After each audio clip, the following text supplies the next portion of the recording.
So it's all to play for still. I think so. Do you want to bet against us?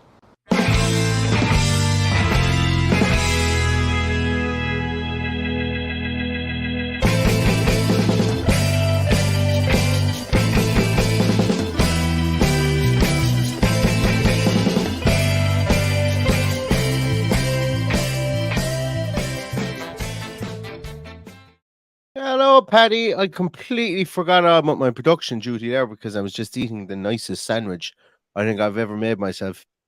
I was telling Paddy about my grilled cheese Plowman's pickle, which is something I picked up today, and the last remnants of a beautiful ham I cooked yesterday. And I grilled it under the grill, and it's absolutely savage. So while I was waiting for Paddy to jump on, I was delighted because I just got the cheese perfect. Anyway, we're not here to talk about my cheese sandwich. We're here to talk about Aston Villa's preseason. I'm delighted to have you back, Paddy, because as I say, it's been an interesting preseason so far. One that I think has massive amounts of positives on it, and one that I'd love to get your views on. But before I do, Paddy, congratulations. This is a winning podcast in Ireland style. My team won the hurling All-Ireland, and Paddy's team Dublin won the football All-Ireland. So all we need now is Villa to go away and win the FA Cup, and we'll be absolutely delighted. Win the league. Win the league. Yeah, win the league. Let's just go win the league. Hey, why stop at the FA Cup when we can win the league? Yeah, look, it's brilliant. It was a great week for the two of us, I suppose. You podcasting from the side of the road in Dublin. Unfortunately, the timing of the kickoff didn't suit me doing it yesterday because I didn't see any of the match, so I couldn't come on and do your after match. But now that I've actually seen the game, having come home last night stone cold sober after the All Ireland, and had a couple of drinks while watching the match and while watching the Sunday game, and all good. It was an enjoyable Monday, I have to say. Okay, yeah, I had one of those last Monday as well. I had an enjoyable Tuesday and an enjoyable Wednesday, and yes, non-contrary to popular belief, when I was doing my team sheet tantrum from what was deemed Kabul or the cave or the back end of Baghdad or wherever the hell it was, and it looked like I was in a war zone. That was in the beer garden of a pub I was in, celebrating, still celebrating on the Wednesday. And that's why the snail was still there. The snail was still celebrating as well. But no, great times, Paddy, great times. And I genuinely believe and hope that Aston Villa have some great times ahead of them under Unai Emery. And this preseason trip, Paddy, I think, a lot of people maybe had different expectations. And that's fine. As I've always said, I'm not here to tell anybody how to be a fan, or I'm not here to tell anybody what to think. But I really got a lot out of this preseason. I saw a lot of positives out of this preseason. And I just think it was just a brilliant competition. That's really, I think the Americans are going to be, licking their lips at this competition. And I think Aston Villa are the team that have come out of this with probably the most kudos out of it over the whole week-long venture. Look, before we even get into the football, I'll have a little rant about what fans do and what they say. And if I think the time has come that we just scoop by these tweets and not retweet them and give them the whatever they're looking for. I saw poor Justin being abused today for celebrating the cricket. Now, I don't know anything about cricket and don't know what happened, but somebody retweeted him slagging him off for celebrating England doing well or whatever they did in the cricket. And it's just like, what's the world coming to when you can't just enjoy yourself and put up a nice tweet without somebody doing that to you? And look, I've seen some strange stuff over the last 24 hours that some of them are people just looking after 12 weeks of no football, looking to moan about something. Some of them genuinely don't know anything about football from what I've read. And then you have the people who are just happy to have football back.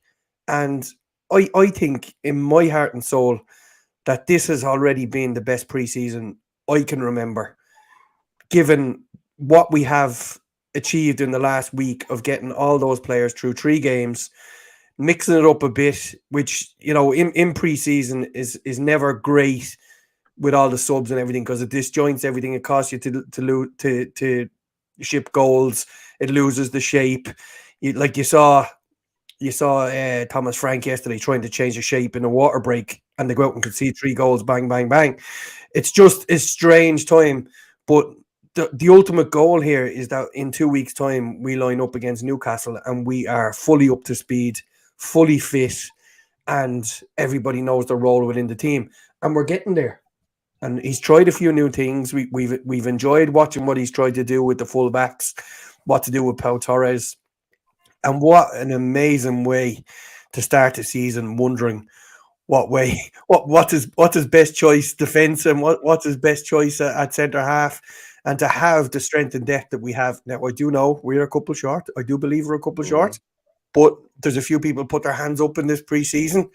The likes of Jaden Philogene-Badais had a great preseason. Is probably the one person that stuck their head up and went, "Yeah, look at me. I'm a man now. I'm ready to play big boys football," and he's been great. I've really enjoyed seeing the likes of Omari Kellyman come into that squad and really, especially the first day, shoot the lights out, and that's what you hope to see from this. Obviously, what people don't see is you're training in that searing heat. Some of those players are doing the ones that were playing less time. Some of them are doing 3 sessions a day. So you're going to make mistakes in preseason. You're going to give away silly goals, and that is absolutely fine with me. I certainly wouldn't be losing any sleep with conceding 3 goals to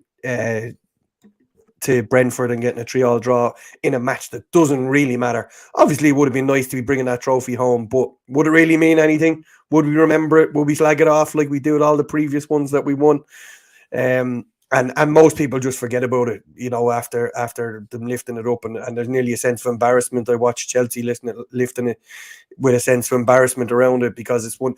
But having said that, there's nothing embarrassing about what they've done out there in the last week, and how they've really got the American public to warm to football, as we call it.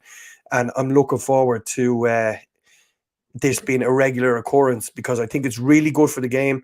It's really good for our fans around the world. Hopefully they move it to different parts of the world, but keep the format that they have going. I enjoyed everything about it. I enjoyed the 3 games. I even enjoyed staying up an hour and a half extra on Wednesday night waiting on the other one to start. And enjoying the crack and everything that was going back on social media, talking about what the hell was going on, because Sky Sports were showing reruns of playoff finals and nobody knew exactly what was happening. So, look, it was good.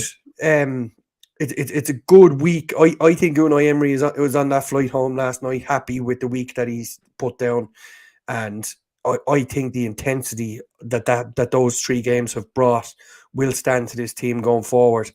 And we'll start to see a more settled look this week, given that this will be hopefully a typical week in the life of Aston Villa for the next 6 months, in that we're playing Thursday and then again at the weekend.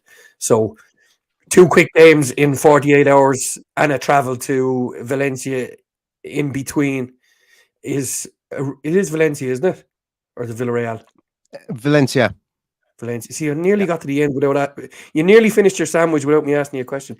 I was hilarious. If you guys didn't see me laughing, I was going, "This is definitely the longest I've ever shut up in a podcast." It's because I'm stuffing my face. I'm not even finished yet.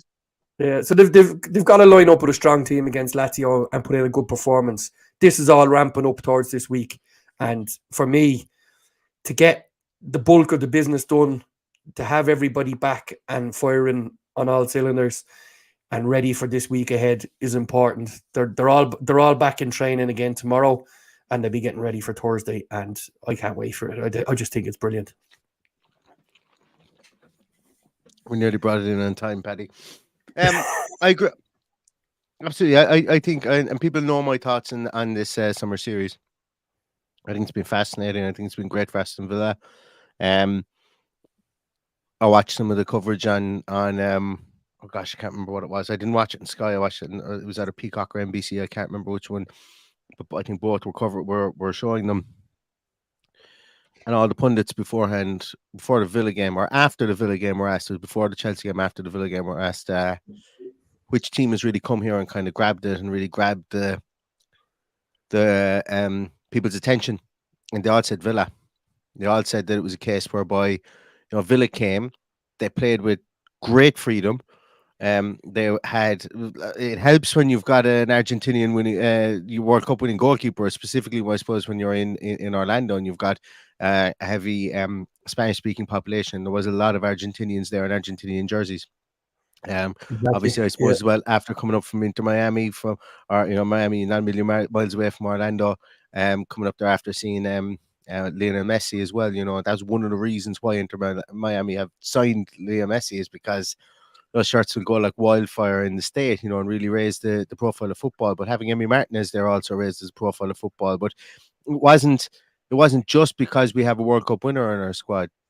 We scored and had very, very entertaining games. All the games I thought were entertaining. And yeah, we conceded goals. That's okay. So did other Mm. teams. The exercise out of this was, as you said, they were probably training 3 times a day, on their days off. And it's done in a specific way whereby those games are there. Like, the people are starting those games with miles in the legs already. And I'm okay with that. I'm Yeah. okay with it, and I'm okay with, specifically, I'm okay with playing the high line. A couple of teams getting past it now. Would it be brilliant if this did, or if it'd be brilliant if this didn't happen? But the fact that it did happen, there's tweaks to be made, and those tweaks will be made. It's all part and parcel. Like someone. Sorry, Paddy. I'm going to go in here now a moment just on something, but. I read something somewhere. I think it might be one of the comments last night, and this isn't having a go at anybody who at the person who said this, because I don't remember what it was, but it was kind of like, elite teams don't make excuses. Elite teams don't concede goals, something like that. And I don't want people to go back. Like, this isn't a criticism on this person. I don't want anybody to go back and put anything underneath this comment. Okay, we do not have pylons or anything like that. That's not what this is about. But it got me thinking, and it got me thinking about the expectation level, and it got me excited. It got me excited in a way whereby, one manager comes into the team. One man has come into this team, really, and has completely turned it around. And in a way, if some people weren't happy, maybe that's something that they can be used, that is a positive, because we now know and we now see what we have. But that's kind of what I'm thinking. But we're not an elite team yet. But to go and play against teams like this in preseason, and hopefully be able to learn from it, bring it into the season, and if we go and we win the first game against Newcastle at the start of the season, that can be our first step towards becoming an elite team. And when I say an elite team, I mean like a persistent top 6 team in the Premier League. Because if you're finishing in the top 6 in the Premier League, you're going to have a good chance of winning the Europa League. And if you're finishing in the top 4 in the Premier League, you're going to have a good chance of getting out of your group and being in one of the top 8 teams in Europe. And that's elite to me, So that's where we can strive to be. But it's preseason tours like this, and it's games like this, and it's playing against top opposition, and it's just holding on to a fucking amazing manager that we have. Is what's really going to do it. Now, that cheese sandwich was brilliant. Paddy, talk to me. You mentioned about Philogene Vides and so on, but I don't think you mentioned Musa Diabet at all in your conversation there. Talk to me about him. I didn't. And like, what do you want me to say? It's early days yet. He obviously looks like the real deal. He's lively. He's quick. He's skillful. He knows where the goal is. I think what really impressed me with the first goal the other night was the fact that he had taken a bad touch, and yet was still able to readjust his body and fire the ball home, which was excellent. Yeah. The ball came up and hit his knee at one stage, and he just readjusted his body and fired. And to me, that's the sign of a top class striker that doesn't miss the target and then turn around. You just see a sour face, because of it. He just readjusted his body. The mindset is there for scoring goals, and he scored another good goal last night as well. So. It's great to have him in there. It's great to have something different. It's great to have what seems to be, and the one thing that people know, I've heard nobody mention, is that a trip like this will bring great togetherness within a group like that. They spend a lot of time with the fans. They've really engaged with the American Lions Club networks over there. We had Emi Martinez and Emi Buendia in Philadelphia with the fans. You know, all of these things are all brilliant for the club. There's a whole new wave of American fan That's true, after Paddy. Sorry to cut across you there, but that is true. It did feel like there was a bit more access to the team from broadcast media, from fan groups and stuff like that. It could just be recency that's reminding me of this, but if I remember rightly, there was only one of the trips in Australia, if I'm not mistaken, whereby the fans got real access to them. Now I could be wrong on this, and I'm well open to interpretation. But the fact that John Townley gets to sit down with Elmo, the fact that they do that little piece in Christian Benteke, there was a small bit more of an openness to the club this year. I think I could be wrong, as I say. Once again, it could be recency, but I enjoyed it. Is what I'm trying to say. Yeah, and look, that could be the Chris Heck influence as well. You know, to create that feel good factor around the North American Lions, and you know, even Juan Pablo Angel being there and a part of things as well. There was a whole lot going on. I actually found it very hard to follow at times because there was so much happening and people sending me so much stuff. But I spoke to a guy over the weekend that he went down to Philadelphia to meet a friend of his and stay with him, and he brought him to the match. The guy took the week off work and went traveling down to Orlando and back up to DC with him, and had the time of his life because he was absolutely blown away by what happened in Philadelphia. So all of these things are all good, but getting back to the point that I was making, that there seems to be a feel-good factor amongst the players. They got to spend a lot of time together in the group, and this is only going to be a good thing for the people who are involved in this tournament, because because the games were so relatively close together. You weren't on long haul flights. You were on a couple of hours here and there to get down to the other games. And, you know, basing themselves in DC was a good move. They got good training facilities at DC United. So there was a whole lot going on with this trip. This week is going to be very interesting to see what he does against Lazio, to see who's available. We've obviously a couple of players still out as well in Jacob Ramsey and Alex Moreno, which will feel in the middle of September like we'll have a re-energized squad with those two players coming in pushing for a starting spot. So a lot of things in play, and it can only be positive for the future. And I think, you know, it from what we've seen, I think it's the best possible preparation for the season ahead. I agree. And I haven't even mentioned the fact that we played 3 Premier League teams. You know, this wasn't going to play, with all due respect, Minnesota United like we did a few years ago. This was going to play 3 teams who were on the cusp of Europe this year or in Europe this year. So, you know, good quality opposition. Played ridiculously well against Newcastle. Played well at times yesterday. A little bit slower paced against Orlando. May have a lot to do with the weather and everything that was going on there as well. So, in Orlando against Fulham, yeah. So they got to experience a lot. One thing I haven't seen mentioned either when they were talking about control and bobbles, I see Ollie Watkins one bobbled in front of him yesterday and he put it over the bar. Pitches are very dry. That pitch yesterday was really, really dry. Yeah. Even and I think that hindered us. Of course. They wouldn't have the same watering systems because, as far as I know, there's a plastic pitch underneath that, isn't there? Is it a 4G pitch that they play American football on there? So a lot of these things you don't even think of when it's going ahead, that there's a temporary pitch there in place, so it wouldn't be the best of surface to be playing on. So they're coming back to, funnily enough, what will be a lovely surface to play on in Walsall and a brand new pitch to play on in Villa Park when they get back in a couple of weeks. So everything is aligning for me. Just another couple of signings, and I'll be very, very happy. Speaking about signings, Paddy, Richie Ryan asks here, I've had my say on this. I've had my say in the whole Olsen situation here. But what Richie Ryan said, really hope to get a goalkeeper in this window. Not convinced on Olsen, in my opinion. Not questioning Emery's better judgment, but any thoughts? What do you make of that? Because I've spoken about this in a previous podcast, and I can reiterate it for some people who haven't seen. But I'd like to hear your thoughts first. Well, at the end of the day, we have made a decision to trust the manager, and we've given him full control of the whole football side of things.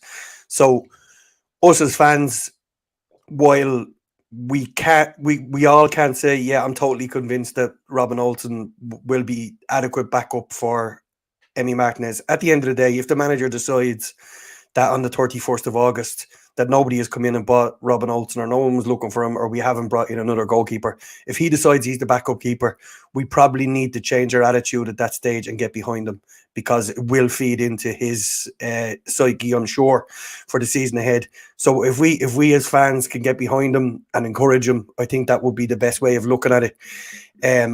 I'm not going to tell lies and say I'm totally happy with it. I think it's a huge step down between Emi Martinez and Robin Olsen, and I think the bulk of fans would think that as well. But to have to get a backup goalkeeper is very, very difficult. It's one of the hardest signings you can make, because they know that they're not going to say enough. They're not going to play an awful lot of games. They're not going to get game time. On the other hand, there's a good chance we're going to see Robin Olsen possibly play 2 or 3 games if we get into the group stages of this Europa Conference League. I don't agree. Well, that's neither here nor there. But at the end of the day, depending on how the fixtures go, if we do enough in the first 2 or 3 games to qualify, then the return fixtures, you will see a flattering of people to come in, fulfill the fixtures, and get us over the line into the knockout stages, and then you probably won't see him again. But he's our goalkeeper. We need to get behind him. As I said, I'm not going to sugarcoat it. I don't believe he's good enough to play 10 or 12 games in a row at the moment in our team. And my biggest fear is somebody coming in with stupid money and Emi Martinez getting his head turned, or Emi Martinez picking up an injury that will see him out for 10 or 12 games. And that's my biggest concern. Obviously, the manager has been entrusted with the responsibility of doing this. He obviously believes that he has adequate backup in Robin Olsen, judging by the comments that would be made over the last week. And if that's the case, we've just got to row in behind him and make him feel as welcome and as supported as we can. Yeah, and just the synopsis of my view on it as well. Look, I think that the comments Emery has made have been there's a potential for them, and this is not saying John Townley did it or anything like that, because he reported what Emery said, but I think there could be a misconstruing of it from the point of view of this. I don't think it's a priority to buy another goalkeeper that comes in here and have 3 goalkeepers earning, like, if by all accounts Robin Olsen is earning 40k plus. I don't think you can have 3 goalkeepers earning 40k plus. And I know it might only be small potatoes in greater terms, but the big thing here, I think, for Unai Emery is he doesn't want a bloated squad, doesn't want an overinflated squad. He knows he's got transfer budgets to work with. He's got different priorities. I think a striker or another forward player is a priority. I think a right back is a priority for him at this moment in time. So I think when asked, at the time he answered, he goes, listen, look, Robin Olsen is fine. He's staying here. So essentially what I would take from that is, unless Robin Olsen leaves, we're not going to replace him, because it's not a priority for him at this moment in time. Robin Olsen's played 7 games for Aston Villa, conceded, I think, 17 goals.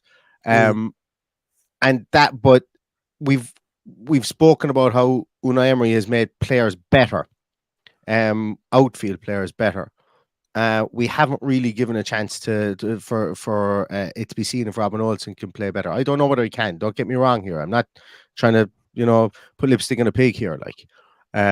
But we haven't really given that a chance. He's only played 7 games, and I think, as I said, the biggest thing here for Unai Emery is that he said we're not looking to replace him. I think his priorities lie other places. If it's going to, I know people say, we can sign people on free transfers and stuff like that. Yes, there could be, like, I know you mentioned Tom Heaton and everything, Paddy, previously. At the moment, it doesn't look like Tom Heaton is moving from Manchester United. And unless and Tom Heaton ain't going to come in here and sit in the bench for 5k a week, So I think it's really just an allocation of funds. I think it's really an allocation of squad positions and squad numbers in our squad. I don't think he wants three senior goalkeepers in the squad. I think he wants a young goalkeeper. Albeit he did he would have put 3 goalkeepers on the bench last year if he had a chance in some games. But I think he wants young goalkeepers to be that third goalkeeper. So I just think that he feels it might be a potential waste of a spot because he probably wants to, may not be able to move on Robin Olsen in the short term. But the priorities lie elsewhere. I think he just answered the question honestly. No, at this moment in time, we're not looking at moving him on. At this moment in time, he's going to be our second choice goalkeeper. I think it was very much a press conference answer, and it's led to a lot of tweets and a lot of minutes talking about it, and a lot of column inches talking about it as well. But I think it's very much that's the context. And I'm not saying that anybody reported on it purposely left out that context. I think it's a man with his man speaking his second language who just answered the question as matter of fact as he possibly could. Yeah. He does have an awful lot of faith in Philip Marshall too. So I don't think he's overly concerned about that department. But on the other hand, I think if someone came in to buy Robin Olsen, I think he'd sell him. But, there's a lot of cogs in order to replace goalkeepers. And it's one of the hardest positions to buy a player in. If you look at when Peter Schmeichel retired, the trouble Man United had with goalkeepers for years, and you expect they could just go out and buy and be okay. But like if you look at the likes of Taibbi and Bosnich and they were all just a disaster for them. So you just don't know what you're going to get. Like Emi Martinez could sign for Real Madrid and have an absolute stinker. That happens. It can make a good goalkeeper turn into a bad goalkeeper overnight with the pressure. So we've got an international goalkeeper as backup. He's more than happy to be there. As I said, if on the 31st of August, in a month's time, we're sitting here on transfer deadline day and he's still there, we've probably got to change our attitude and get behind him when he's between the sticks. Absolutely. And as positivity podcast here, and as long as you're not the man wearing black in the middle of the field, as long as you're not the referee, positivity podcast usually here and we will back Olsen and we will call him out if there is any mistakes made, just like we will call out any other player when there are mistakes made as well. Paddy, I suppose very, very quickly, who would you have liked to see more of this preseason within the squad? Or is there anybody there that you feel haven't seen quite enough of, or maybe somebody that kind of the preseason passed them by? Well, there's two that stand out for me, and maybe they're not as obvious as you think. I didn't think Philippe Coutinho looked fit. I thought he looked. I thought he looked slow and old. But like once again, from all the training videos he did, I actually think he looked almost. This is going to sound very much Gerard Houllier to Gabby Bonhor, but I thought he looked too bulky or something like that running around the field because he obviously isn't heavy. I don't know what it is, but yeah, I'm glad you mentioned it because I thought so too. Yeah, and the other one that stood out for me that still looks. I think we discussed this last week, but Diego Carlos still looks like he needs a little bit more time on the pitch. He just looks like either he's just a little bit off fitness, which I doubt.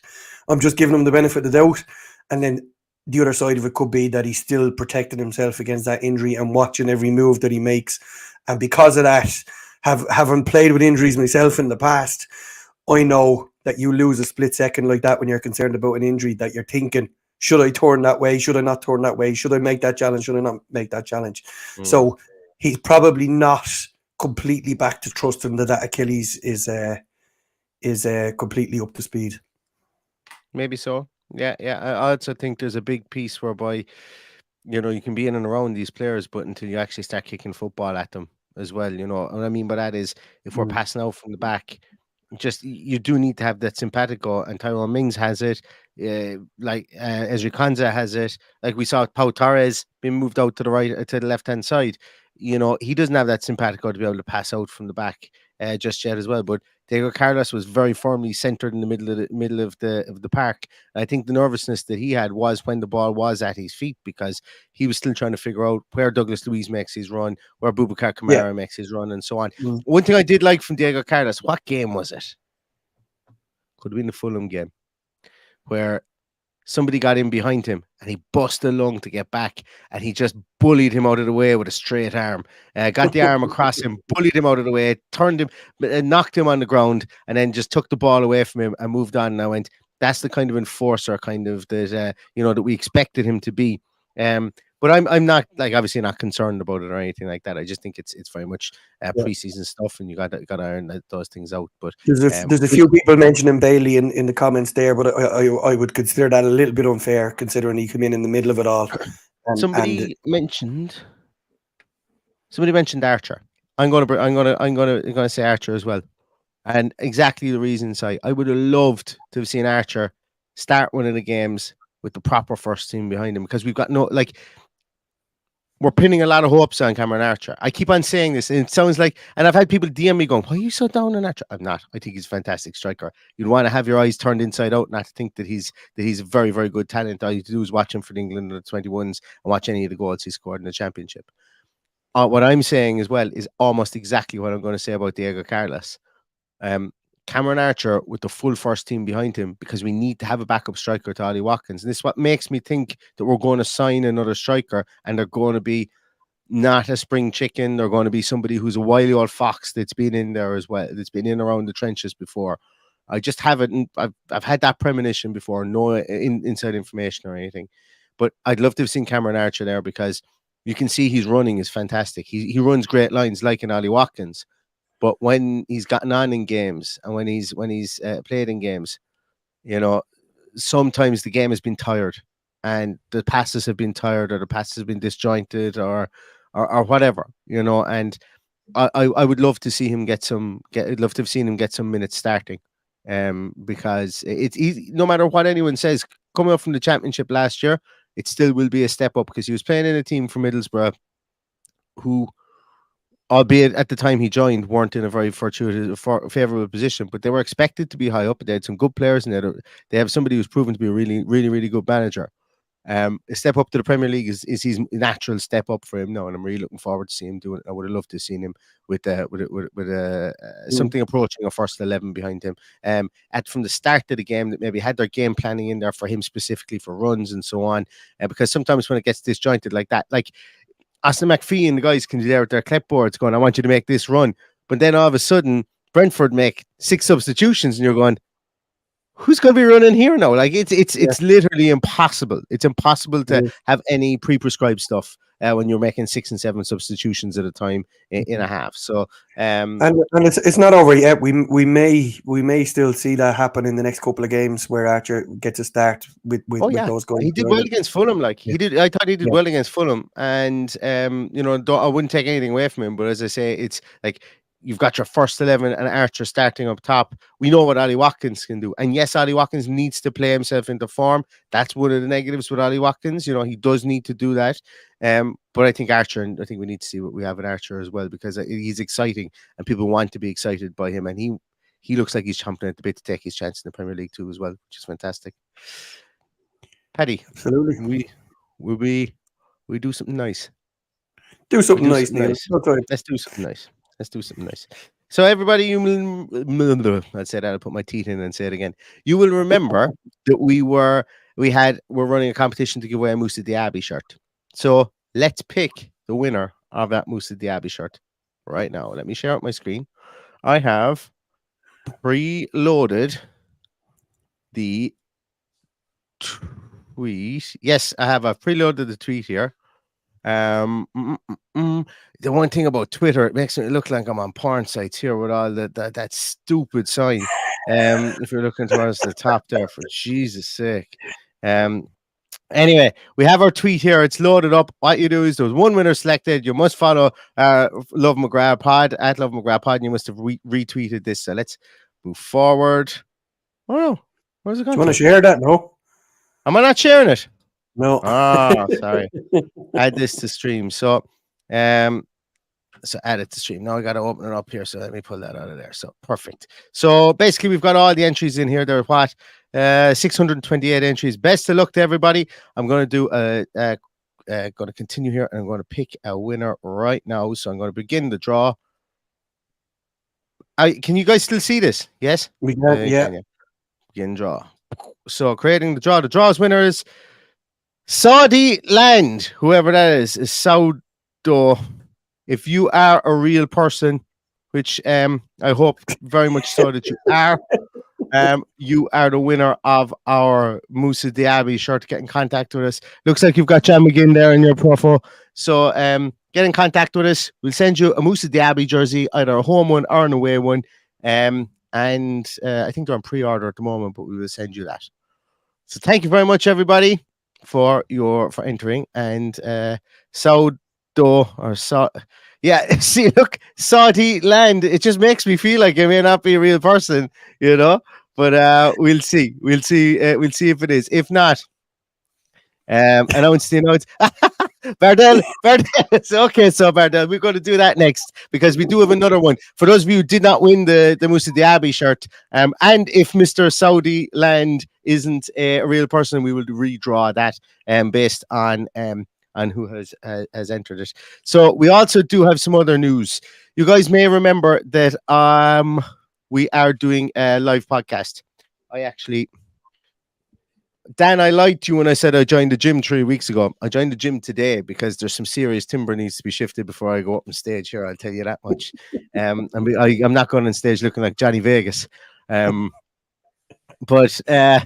So we have a live podcast coming up soon on the 9th of September. It is starting at 2:30 in the Laughter Lounge in Dublin, and it's sold out. And you may be wondering why the hell are we telling you guys about that? Because we haven't announced who our last and final guest is. So you guys know that Mr. Dan Bardell, broadcaster extraordinaire, who's doing a fantastic job and flying the flag for Aston Villa and Sky Sports News. Genuinely, Dan, you're doing a superb job. Really, really, really great to see you there. And I wish you all the best, especially with the new branding of the 1874. We have Max and Simon from Villa on Tour, who will be probably thankful they're coming to Dublin, not to the States, because they'll have less jet lag. Although they'll probably have sore heads coming home from Dublin, but they'll have less jet lag. We have the wonderful Deck Pierce from Today FM and Black Rock and Beats. If anybody's on Twitter at all, you know Deck and how much of a big, massive Villa fan he is. But we also have somebody else that we are going to that is going to come to the podcast, and we want to announce that tonight. So everybody, the fourth and final guest for our podcast is none other than the wonderful Mr. Ian Taylor, and I've just captioned him as legend because that's what he is, an absolute legend. And I used the picture here of him signing for Aston Villa because I remember the day that he signed for Aston Villa, and I remember the day he signed for Aston Villa, and then the next week afterwards there was a poster of him in Match magazine. And I can remember the exact poster. And you know what? If I was to look in my attic, I bet you I have that poster in my attic still, because I still have all the posters I had from my old bedroom in a box upstairs in my parents' house in an attic. And I had a small poster of him from that time. And then later on in the year, there was a big center. One of those 4-page posters that you could take out as well of Ian Taylor. And I definitely have that because I came across it about 2 years ago when I was in the attic. So I might dig them out and put them up behind me here in homage to Mr. Taylor. But yeah, we've got the wonderful Ian Taylor is going to be coming over as well to the podcast. And the podcast is sold out. Or is it, Paddy? Or is it? Well, it is sold out, but there is an opportunity for you to come to the podcast. So I'm going to be putting up a tweet later on. We have 2 sets of 2 tickets to give 2 lucky winners. And we are going to be keeping an eye out on Twitter and all social media places, because we are going to be giving away 2 sets of 2 tickets to 2 lucky winners. And the only catch is we aren't paying for your flights and your accommodation to come over to it if you are abroad. But if you're in Ireland, or if you happen to be in Ireland for that weekend, and you can make your way to the Laughter Lounge on the 9th of September 2023 at 2:30, we will be giving away 2 tickets to 2 lucky winners. 2 sets of tickets, shall I say, to 2 lucky winners to have you there for the night. So yeah, really looking forward to it. It's amping up now, Paddy. It's only what's that? 30, 40 days away, 39 days away. Yeah, I everyone is slagging me now, Neil, because only us 2 little short arses could pick 5 fellas to come on the podcast who are well over 6 foot. Yeah, So yeah, we're going to yeah. be little and large on the stage with all these big guys around us. Yeah, absolutely. It'd be like fucking Schwarzenegger and DeVito from that film Twins for us for the majority of it out there. We'd be like henchmen, or they'd be like our henchmen, Paddy. That's what I always say. One of my best mates is about 6'6", 6'7", and he's a giant. And that's I used to whenever we would go shopping for drink, I'd always bring him with me so that he could reach the stuff on the top shelf. And it was people might think that's embarrassing, but there's great satisfaction about having a henchman. There's great satisfaction of having a henchman. The big tall fellas in Bond movies were never the real evil villains. They were always the henchmen. That's you got to remember that, Paddy. We got to Yeah. we got to big ourselves up as well, if you excuse the pun. There's a couple of comments there, Neil.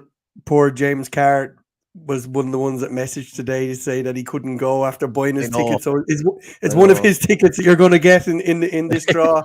So he's obviously gutted that he's not going to meet Ian Taylor. And a few people have asked this question.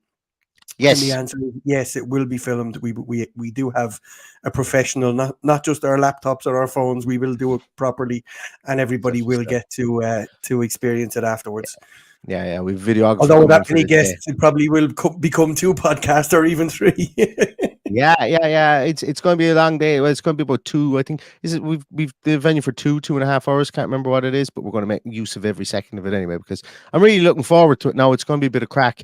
You never know. I might even bring a grilled cheese sandwich on stage with me again and just chow down while you guys are chatting as well. But I won't be sharing anyway. That's one thing for sure.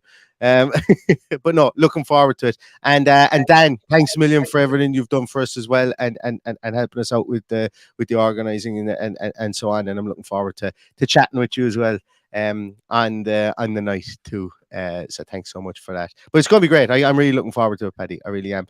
But so really, if you are going to be in the vicinity of it, or if you know somebody who's living in Dublin who hasn't got tickets, or I know there's people who haven't got tickets as well, we'll be giving away 2 sets of tickets to 2 lucky people. And just watch out on social media.